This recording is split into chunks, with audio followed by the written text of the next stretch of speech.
There it is. Okay. Formed in 1991, Honor the Earth is a national foundation and advocacy organization that supports frontline Native environmental work.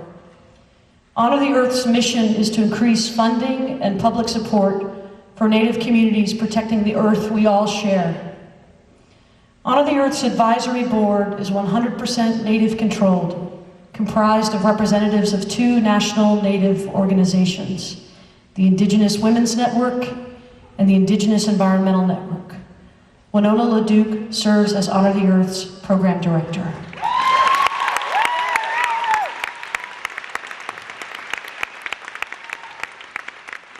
We met Winona Laduke at an Earth Day concert in 1990. Prior to that, the Indigo girls were involved in more of white mainstream environmental activism. Winona's speech about the importance of the Indigenous perspective in environmental work was a galvanizing moment for us. After speaking together, we decided we could pool our resources and create an effective network of support for Native environmental work that would ultimately help us all, Native and non-Native alike.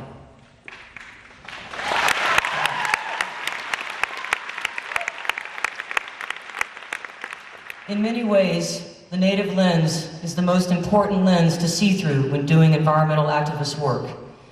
Because traditional Native communities are land-based, they are more dramatically affected by environmental racism. Native peoples are more often on the receiving end of bad industrial practices and bad energy policies, such as mega dams, indiscriminate logging, and irresponsible mining of uranium and fossil fuels. Native communities not only sit on the majority of natural resources, they, along with many communities of color, are also targeted most often to receive our toxins, including nuclear waste. Many Native peoples depend on the local river systems to provide food and to uphold sacred traditions. When these rivers are dammed or polluted, the Native community is impacted first. Because of their unique position as sovereign nations, Native peoples' relationships to the laws and regulations that govern states and counties is more often exploited for bad rather than good. The Earth has distributed over 100,000 educational pieces of literature and developed a database of 20,000 activists. Meanwhile, people who have discovered the work of Honor the Earth and want to get involved continually contact Winona, Indigo Girls, and the Honor the Earth office in Minneapolis. Tonight, we invite you to join us. Forward in a way that the Creator intended. Yeah. But we are also activists, and we know, and what we believe is some simple. Isn't that a nice Minnesota name? Andy Salko. And he is at the Excel Corporation in Denver.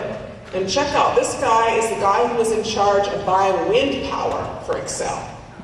So it's like, hey Andy, how'd you get the good job? You know, that's a good job. I said, you should buy more wind power, and you should buy wind power from Indians, because Excel is so bad to Native people. You should support our wind turbines. You should just buy lots of wind power.